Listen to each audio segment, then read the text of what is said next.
অঞ্চলে 80% লোক উপার বাংলা থেকে আগত, তারা দীর্ঘদিন ধরে তৃণমূলকে ভোট দিয়ে সভ্যতাকে 3 বার জেতালো। তাদের মনে অনেক কিছু থাকতে পারে যে আগামী দিনে নতুন কিছু দেখি বিজেপি বা সিপি, কিন্তু সে চান্সটা আর নেই। কারণ এবার কেন্দ্রীয় সরকার যেটা সিএ জন্য যে ধরনের আইন পাস করছে, তাতে আমাদের এই এলাকার মানুষ সবাই আতঙ্কিত।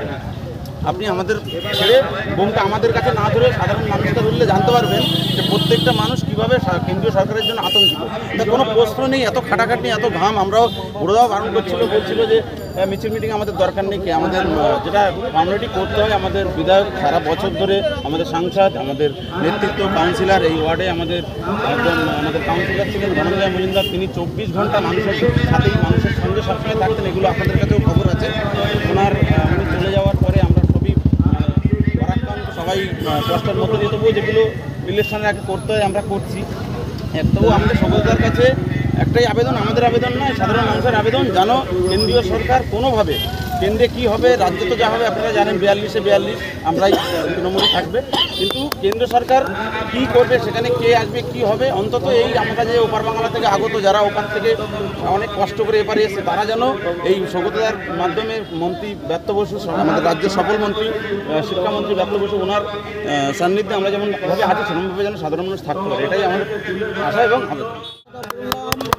আপনারা 4 তারিখে দেখে দেবেন 1.5 লক্ষ ভোটের উপরে সৌগতরা জিতছেন। উনি এবছর ওনার যতদিন নির্বাচনে উনি জিতেছেন যে মার্জিনে, এবার উনি রেকর্ডটা ব্রেক করবেন, এইটা আমি 4 তারিখে আপনাদের সঙ্গে আরেকবার দেখা হবে। তবে আরেকটা কথা বলি, আপনারা তো দীর্ঘদিন সাংবাদিকতা করেন, তো আপনারা জানেন না এই যে কেন্দ্রীয় সরকার, এটা তো জুমলা সরকার। বলছে মোদি বলছে 15 লক্ষ টাকা করে অ্যাকাউন্টে দেবো, আর ওনারই স্বরাষ্ট্রমন্ত্রী অমিত শাহ বলছেন ও তো জুমলা থা। ডিজেলের দাম কত ছিল, গ্যাসের দাম 400 টাকা ছিল, এখন কত? এইগুলো ভাবে না লোক, মানুষ অত বোকা। আপনি মানুষ এখন রাত্রেবেলা ঘুমাবে যে আশা নিয়ে, সকালে উঠে কারণে শুনবে আরেকটা জিনিস, যে এইটা লিঙ্ক করো, ওটা লিঙ্ক করো, হাজার টাকা কামিয়ে নিয়ে আদানি বাদানিকে দিয়ে দেবে। আর সিপিএমকে তো 34 বছর দেখেছে বাংলার মানুষ। ওনারা তো এই যখন এখানে ক্ষমতায় ছিল, বিদেশের কথা ভেবেছে, ওখানে বন্যা হয়েছে, সেখানে বন্যা হয়েছে, টাকা কৌটো নাড়িয়েছে আর টাকা পাঠাইছে বিদেশে, পশ্চিমবাংলার কথা কেউ ভাবেনি। এখন তৃণমূল সরকার যে ভাবতে শুরু করেছে, ওনাদেরও আশা জেগেছে যে আমরা ভাববো, সে আশা ভাববে ও কোনোদিন হবে না, আসবেন। বিজেপি তো এবছর শেষ, ওনারা ভাবছে আমাদের অস্তিত্ব লাগায়, বিজেপির অস্তিত্ব লাগায়, এবছর 1-2 সিট পাবে, আর সামনে বিধানসভার পরে কোনো বিরোধী বলে ওরা থাকবে না, বিরোধী তৈরি হবে সিপিএমের ক্যান্ডিডেট, বিজেপি থাকবে না।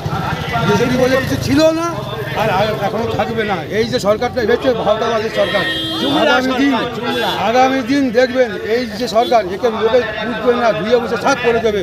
অভিষেক ব্যানার্জি বড় পজিশন পাবে আগামী ইন্ডিয়া জোট সরকারে, অভিষেক ব্যানার্জি বড় পজিশন পাচ্ছে, এটা 100%।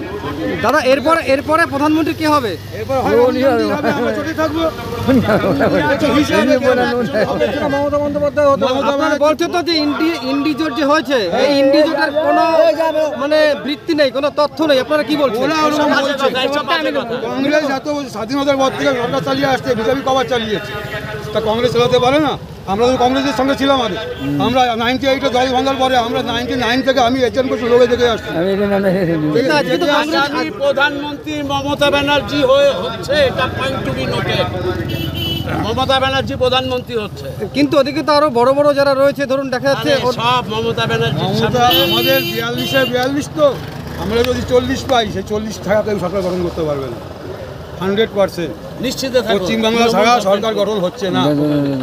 আর ভালো পজিশন নিয়ে নিচ্ছে তৃণমূল কংগ্রেস। দেখবেন এই ইডি সিবিআই পশ্চিমবাংলায় আবার লেগেই থাকবে।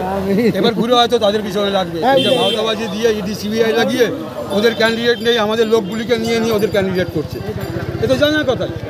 যত পশ্চিমবাংলায় বিজেপির ক্যান্ডিডেট আছে সবই তৃণমূল। তাহলে যেই তৃণমূল সেই কি বিজেপি? এখন তো দেখা যাচ্ছে আমাদের যেগুলো ছাটা মাল, যেগুলো ছেড়ে দিয়েছি আমরা, সেইগুলিকে নিয়ে ওরা ক্যান্ডিডেট করছে। পশ্চিমবাংলায় বিজেপি কোথায়?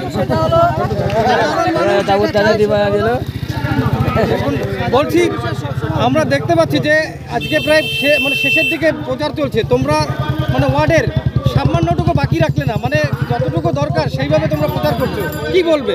প্রথম কথা হচ্ছে পশ্চিমবাংলায় তৃণমূল কংগ্রেস ছাড়া তো আমি কাউকে দেখতে পাচ্ছি না। 2-4 মাইক লাগিয়ে চিল্লাবে, চলে যাবে। উন্নয়নে তৃণমূল কংগ্রেস থাকবে। আর এইটুকুনি আপনাদের মাধ্যমে আমি বাংলার জনগণকে বলতে পারি যে তৃণমূল কংগ্রেসের পক্ষে জনগণের আশীর্বাদ আছে। চতুর্থবারের জন্য আমাদের প্রিয় প্রার্থী, আমাদের মাননীয় মুখ্যমন্ত্রীর আশীর্বাদ ধন্য প্রার্থী অধ্যাপক সৌগত রায় চতুর্থবারের জন্য এমপি হচ্ছেন। আমাদের মাননীয় এমএলএ সাহেব ব্রাত্য বসু তিনি এমএলএ থাকছেন। পৌরসভায় তৃণমূল কংগ্রেস ক্ষমতায় থাকছে। তাই বিরোধীদেরকে এটুকুনি বলতে পারবো, অত লাফালাফি না করে ঘরে থাকুন। শীত ঘুমে আছেন, শীত ঘুমে থাকুন। উন্নয়নের রাস্তায় তৃণমূল কংগ্রেস কর্মীরা, তৃণমূল যুব কংগ্রেস দাঁড়িয়ে আছে। আগামী দিনে আপনাদেরকে বাংলার জনগণ ছুটি দিয়ে দিয়েছে। আর বিজেপির কথা আমি কিছু বলবো না। আমি শুধু এইটুকুনি বলতে পারি যে আপনারা বাড়ির যদি অনেক সম্পত্তি থাকে, যে ছেলেটা সেই সম্পত্তিগুলোকে বেচে দেয়, সেই সম্পত্তির বিক্রি করা ছেলেটাকে সাধারণ মানুষ কি বলে? কি বলে সাধারণ মানুষ? কুলাঙ্গার। আর আমি কাকে কুলাঙ্গার বলতে চাইছি নামটা আর বললাম না। তো আপনাদের মাধ্যমে 5 নম্বর ওয়ার্ডের জনগণকে আর দমদম লোকসভা জনগণকে অভিনন্দন জানিয়ে আপনাদের প্রত্যেককে অভিনন্দন। বলার কিছু নেই, সৌগত রায় জিতবে এতে কোনো সন্দেহ নেই। আর গত 3বারও ছিল না, এইবারও নেই, আগামীতেও থাকবে না। কাজটা তৃণমূল করে, রাস্তায় তৃণমূল। আপনি আমফান বলুন আর যে কোনো সংকট পরিস্থিতিতে রাস্তায় তৃণমূল, তো স্বাভাবিকভাবে তৃণমূল জিতবে। আর সৌগত রায় বর্ষিয়ার নেতা, আর দমদমের বিধায়ক ব্রাত্য বসু, তো কোনো কথা হবে না, আনডাউটেডলি জিতবে। এই প্রায় একদম শেষের দিকে, কালকে থেকে তো 4টে পাড়ার নির্বাচনের কোনো রকম প্রচার করা যাবে না। কিভাবে মানুষের কাছে মানে যাচ্ছেন? আমরা সারা বছর মানুষের কাছে থাকি, সারা বছর রাস্তায়। এই যে দেখছেন প্রতিটা মানুষ সারা বছর রাস্তায় কাজ করে, জল বৃষ্টিতে। তো নতুন করে আবার কালকে শেষ, আবার যাবে, আবার আমরা যাব। তো আমরা তো সবসময় সাথে থাকি, আবার নতুন করে কি যাওয়া? আজকে হ্যাঁ, সবাই তৃণমূলের সাথে। ও চোখ বন্ধ করে কিচ্ছু বার্তা দিতে হবে না। সৌগতদা এই 4বারে মানে জিতবেন, 3বার হ্যাট্রিক, 4বারে জিতবেন। হ্যাঁ, আপনারা কতটা আশা রাখছেন, কতটা আশাবাদী? আশা কি, সামনের লোকগুলোকে, পূজন চক্রবর্তী আর একজন, ঈশ্বর ওনাকে সুস্থ করুক, সুস্থ রাখুক।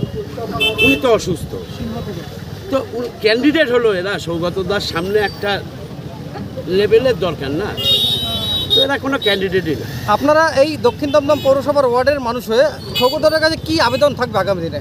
সৌগতদা কাজ করে সবসময়, নতুন করে কোনো আবেদন ওনাকে বলতে হয় না, উনি কাজ করেন। আমাদের মন্ত্রী কাজ করেন, এরা প্রতি সপ্তাহে পাবলিক মিট করে।